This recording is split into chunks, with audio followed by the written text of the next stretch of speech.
नमस्कार दोस्तों, आज के हमारे इस वीडियो में हम आपके लिए संतोषी माता की व्रत कथा लेकर आए हैं। एक समय की बात है, एक बुढ़िया के 7 बेटे थे, जिनमें से 6 कमाते थे और एक ना कमाने वाला था।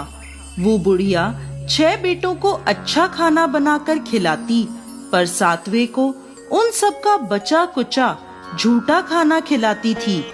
और वो भोला भाला अपनी माँ की इस चालाकी को समझ नहीं पाता था। एक दिन वो अपनी पत्नी से बोला, मेरी माँ मुझसे बहुत प्यार करती है। तो उसकी पत्नी बोली, वो तुम्हें सबका बचा कुचा खाना खिलाती है। इस बात पर उसे विश्वास नहीं हुआ। एक दिन वो छुपकर देखता है कि माँ अपने 6 बेटों को बड़े प्यार से कई प्रकार के व्यंजन बनाकर बड़े प्रेम से खिला रही है। जब वो 6 खाना खाकर उठ गए, तब माँ ने उनकी थालियों से झूठन इकट्ठी करी और उसके लिए थाली में परोस कर रख दी। जब वो घर आया तो माँ अपने सबसे छोटे लड़के से बोली, खाना खा ले। वो बोला, माँ मैं भोजन नहीं करूँगा, मैं तो परदेश जा रहा हूँ। माँ बोली, कल जाता आज ही चला जा। वो घर से निकल गया और गौशाला में पहुंचा, जहां उसकी पत्नी गोबर के उपले थाप रही थी। अपनी पत्नी के पास गया और बोला, मैं परदेश जा रहा हूँ, कुछ समय के बाद आऊंगा। तुम संतोष से रहना और अपने धर्म का पालन करना। इस पर उसकी पत्नी बोली, स्वामी आप आनंद से जाइए, मेरी चिंता मत करें, मैं तो राम भरोसे यहाँ रह लूंगी। ईश्वर आपकी सहायता करे। अपनी कोई निशानी मुझे दे दीजिए, जिसे देखकर मैं धीरज करती रहूंगी। इस पर वो बोला, मेरे पास इस अंगूठी के सिवा कुछ भी नहीं है, तुम ये रख लो और मुझे भी अपनी कोई निशानी दे दो। वो बोली, मेरे पास तो कुछ भी नहीं है, बस ये गोबर से भरे हाथ हैं। ये कहकर उसने अपने पति की पीठ पर गोबर के हाथ की थाप मार दी। वो चल दिया। चलते चलते वो दूर किसी नगर में पहुंचा और एक व्यापारी की दुकान पर जाकर बोला, भाई मुझे नौकरी पर रख लो। व्यापारी को नौकर की जरूरत थी, तो वो बोला, ठीक है, लेकिन तनख्वाह तुम्हारा काम देखकर ही बताऊंगा। वो वहीं रहने लगा और सुबह 7 बजे से रात को 9 बजे तक नौकरी करने लगा। थोड़े ही दिनों में वो व्यापारी का सारा लेन देन और हिसाब किताब करने लगा। कुछ ही समय में सेठ ने उसे आधे मुनाफे का हिस्सेदार बना दिया।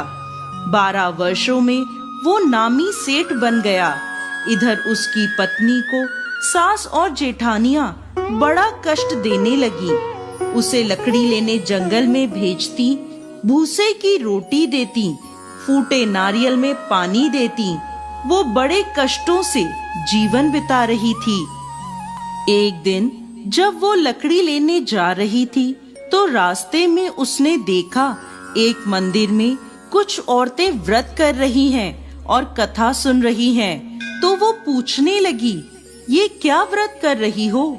इसे करने से क्या होता है और ये कैसे करते हैं? तब एक स्त्री बोली, ये संतोषी माता का व्रत है।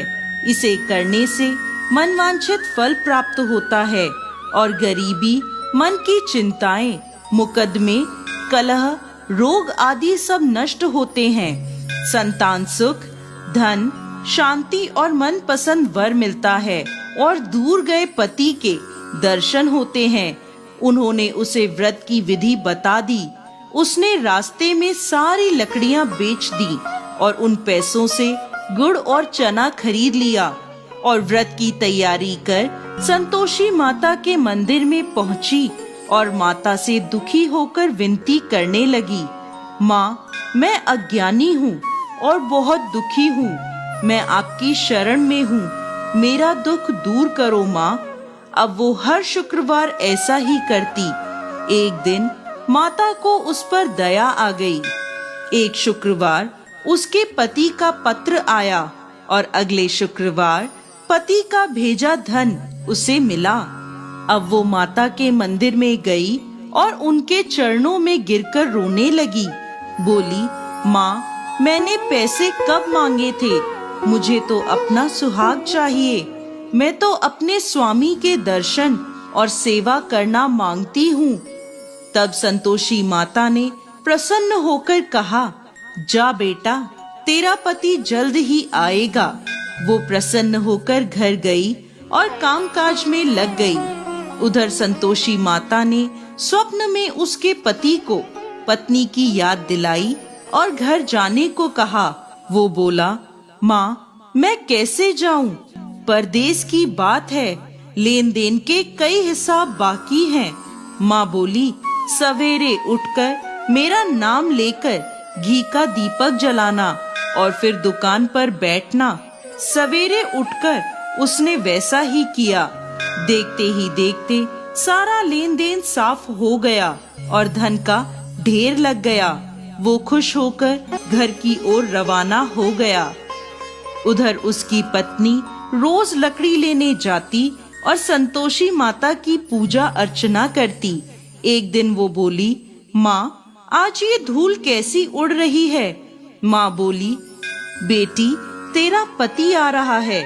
तू लकड़ियों के 3 ढेर बना, एक नदी के किनारे रख आ, एक यहाँ रख दे और तीसरा अपने सर पर रख ले। तेरे पति के दिल में इस लकड़ी के गट्ठर को देखकर मोह पैदा होगा और घर जाकर आवाज लगाना, सासू जी, लकड़ियों का गट्ठर लो, भूसे की रोटी दो और फूटे नारियल में पानी दो। आज मेहमान कौन आया है? उसने वैसा ही किया।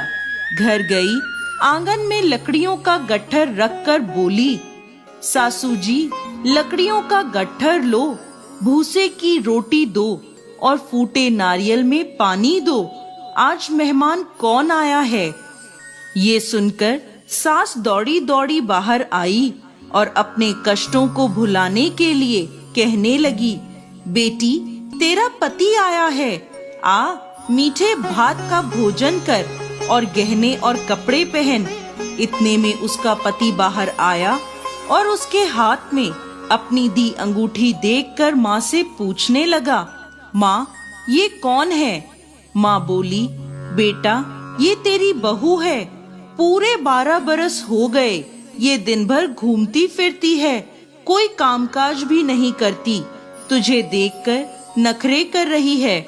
वो बोला, माँ, मैंने तुम्हें और इसे दोनों को देख लिया है। अब मुझे दूसरे घर की चाबियां दे दो, मैं उसमें रहूंगा। माँ बोली, ठीक है, जैसी तेरी मर्जी। और माँ ने चाबियों का गुच्छा पटक दिया। बेटे ने अपना सामान दूसरे घर में रख दिया। देखते ही देखते उनके राजा के समान ठाट बाट हो गए। अगला शुक्रवार आया। वो अपने पति से बोली, मुझे संतोषी माता के व्रत का उद्यापन करना है। वो बोला, खुशी से करो। वो तैयारियों में लग गई। उसने जेठ के लड़कों को जीमने बुलाया। पीछे से जिठानियों ने अपने बच्चों को सिखा दिया, तुम खाने के बाद खटाई मांगना, जिससे उसका उद्यापन पूरा ना हो। लड़कों ने जीमते ही खटाई मांगी। तब वो बोली, नहीं नहीं, खटाई मैं नहीं दे सकती, ये संतोषी माता का प्रसाद है। लड़के बोले, तो फिर पैसे दे दो। भोली भाली समझ नहीं सकी और उन्हें पैसे दे दिए। वो उन पैसों से खटाई लेकर खाने लगे। इस पर संतोषी माता क्रोधित हो गईं। राजा के दूत उसके पति को पकड़कर ले गए। वो बेचारी रोती हुई माता के मंदिर में गई और बोली, माता, ये क्या किया?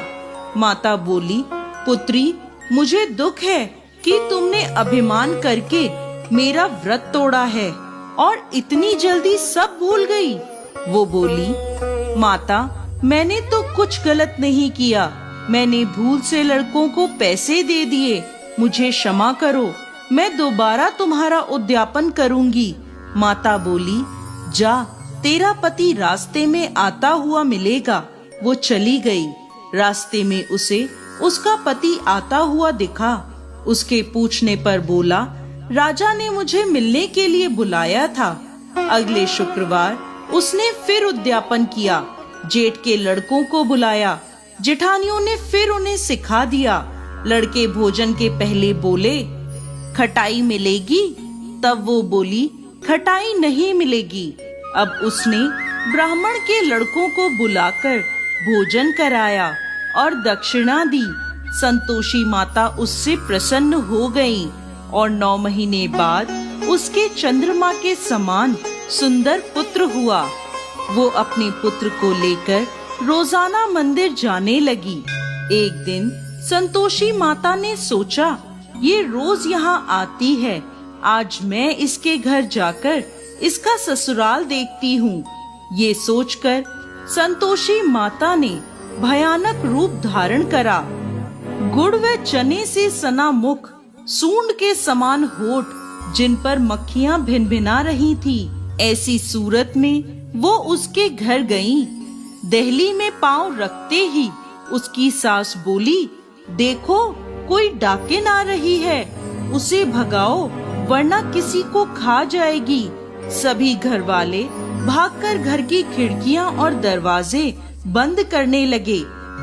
तभी उसने ऊपर की खिड़की से देखा तो वहीं से चिल्लाने लगी, आज मेरी माता मेरे घर आई हैं, आज मेरी माता मेरे घर आई हैं। उसकी सास बोली, पगली किसे देखकर उतावली हुई है, बच्चे को भी पटक दिया। बहू बोली, माता जी, मैं जिन संतोषी माता का व्रत करती हूँ, ये वो माता हैं। ऐसा कहकर उसने सारी खिड़कियाँ और दरवाजे खोल दिए।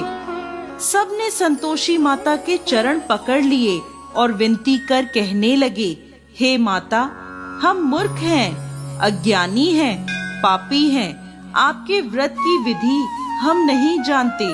आपका व्रत भंग कर हमने बहुत बड़ा अपराध किया है। हे जगत माता, हमारा अपराध क्षमा करें। माता बहुत खुश हुई। हे संतोषी माता, जिस प्रकार आपने बहू को फल दिया, वैसा ही इस कहानी को कहते, सुनते और हुंकार भरते सबको देना।